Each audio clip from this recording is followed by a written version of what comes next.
larger than just Massachusetts. It's actually most of New England. The people living there in Salem in 1692 were born there. It was their grandparents that came from England overseas to colonize the Americas. Salem Village is on the frontier zone of access to wilderness, and the neighboring settlements and villages have been experiencing violent attacks and raids from the native population for many years that have been retaliating against people that have been taking their land.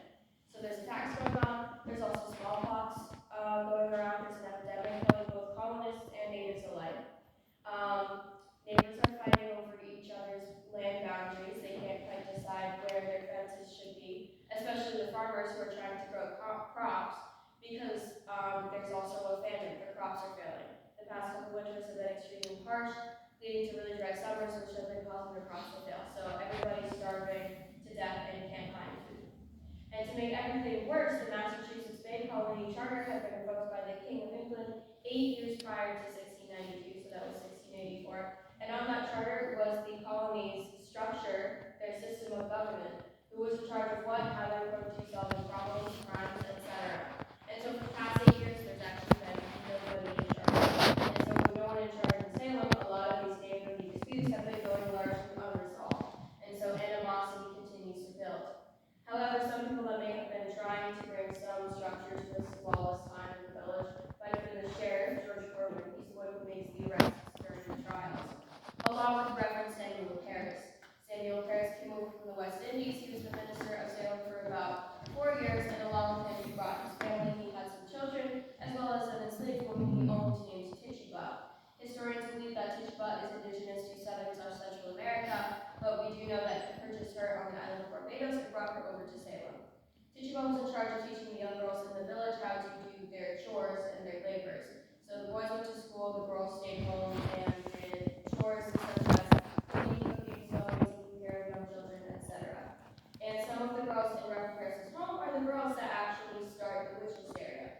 So one of his daughters, Betty, who was 9 years old, Betty Paris, and living with him as well is Abigail Williams, who is actually Reverend Paris's niece.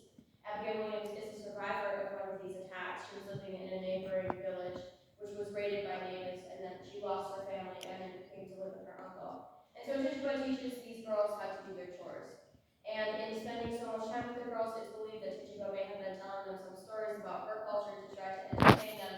And it's believed that maybe these stories had sparked the girls' imaginations, along with the fire and brimstone sermons that the pastor was preaching at the time. They were Puritans, they were Calvinists, which meant that they took religion very seriously and very literally, and often these long and intense sermons, the minister would often preach of the devil walking around and doing harm, and that he is to blame for all of Salem's misfortunes. So one night's long, seeing these girls play a game, and it's a game that's frowned upon by Calvinists because it involves a little bit of folk magic or seeing into the future. And the game is to reveal a clue about who these girls' future husbands were going to be. Because they were married off at a very young age, they wanted to know who they were going to be spending the rest of their lives with. Sometimes they were forced to be married to a husband as early as 12 years old. So they take a glass and they fill it with water and they crack an egg and pour the egg whites into the water. And the egg whites might form a shape or a symbol. And from that shape or symbol, the girls might determine who their future husband was going to be, what his occupation might be. Maybe they'd see a hammer and know they were going to marry a carpenter. So this game gave them some clues into the future of their lives. But what they saw in the glass actually ends up scaring them. Betty saw a coffin or a sign of death or danger. And that's when the girls enter a state of terror and stress, and with nowhere else for their terror and stress to go because they are not allowed to express themselves creatively or emotionally at all, they start to act very strangely. And that's when these afflictions begin. Betty starts staring off into space, she becomes unresponsive, she won't talk or respond or eat or sleep. Looking back, we can believe now that she may have entered a temporary state of shock. They didn't have the concept of shock back then. Abigail also acts strangely. She starts running around the house, she's making strange sounds, she's crawling under tables and chairs. Looking back, we can probably infer that she was likely experiencing post-traumatic stress disorder from having lost her family so violently and at such a young age. But they didn't have the concept of PTSD back then either. So when these girls start acting very strangely, much stranger than normal girls are supposed to act back then in their society, they don't know what to do. So Reverend Paris calls some of his minister friends and they pray over them and they agree that the prayers are not working, nobody's getting calls the doctor. Dr. Graves, the town physician, comes and looks at the girls, and he can't find anything physically wrong with them that he would be able to treat or diagnose. And so he tells the Reverend that his official diagnosis is bewitchment. The girls must be under an evil hand. And so the next question on the Reverend's mind is, who is bewitching these girls? Because they sort of have established in their theology that the devil can't directly interfere with mortal affairs himself. He needs an instrument through which he can do that. And so he would find someone he could give certain powers to do harm on his behalf, which would be witch. So the first accusations fell on Tituba, the enslaved woman, because she was from a place she looked different and she did spend the most time with the girls. At first she defends herself. She says, I am not a witch. I cared for these girls and I care about them and I wouldn't hurt them. But they don't like that answer very much. The parents takes her away and beats her. And after 3 days of beating and abuse, she realizes that she needs to say whatever they want to hear to save her own life. And so, because they don't want to hear her defense or truth, they want to hear confession. They're not going to stop until they get it. So she fabricates a story to save herself from the noose and from more pain. And she says that the devil came to her and forced her to sign her name in his book, as well as her seeing that there were other names of people in the village that had signed his book as well. So she says that there are other witches in the village, and it's this testimony that begins the hysteria and the witch hunt. So they do put Tituba in the jail, and then Samuel Paris turns around and says there are more witches.